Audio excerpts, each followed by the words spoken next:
Let's bring in NBC Bay Area's Pete Suratos now. Joins us in Pleasanton with that video of the church, that big tree getting blown right into that church behind you. Pete.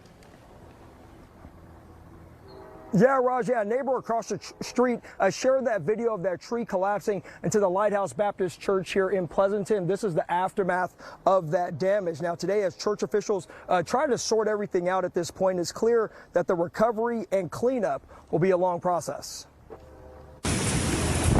Oh my God, Ryan, the tree! Oh my God! Brianna Armorillo had her cell phone out and recording at the very moment a cypress tree collapsed into the Lighthouse Baptist Church yesterday afternoon. She lives across the street and rushed over to make sure everyone was okay. Thankfully, no one was hurt. But the news is making waves in the community, with parishioners coming to the site today to see the damage for themselves. Totally bizarre. It's all I can say. It's just totally not out of character for this whole year. Bill Bryson is the church's pastor, and his wife Carol was on the other side of the building when the tree collapsed. She says when she got closer to the impacted area, it was still hard for her to make sense of exactly what happened. And I could see the opening and the debris that was, wide open sky, and I'm going, something has happened, but I had no idea what. I didn't know if it was a bomb. I didn't know if it, because I've never experienced this before.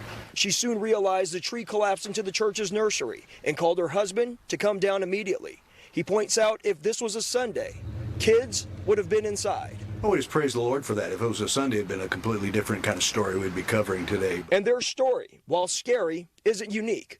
Trees crashed down all across Pleasanton,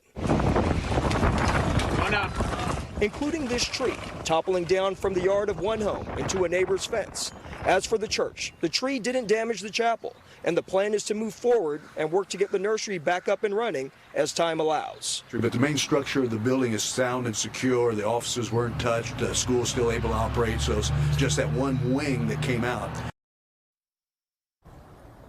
As far as the next steps for the church, of course, they're going to talk with an insurance company. They also plan to board up some of the gaps you see behind me from where this tree collapsed. And then as far as a timeline for repairing the nursery, they're saying it could take about a year. But again, thankfully, no one was hurt with this incident taking place. We're live in Pleasanton. Pete Suratos, NBC Bay Area News.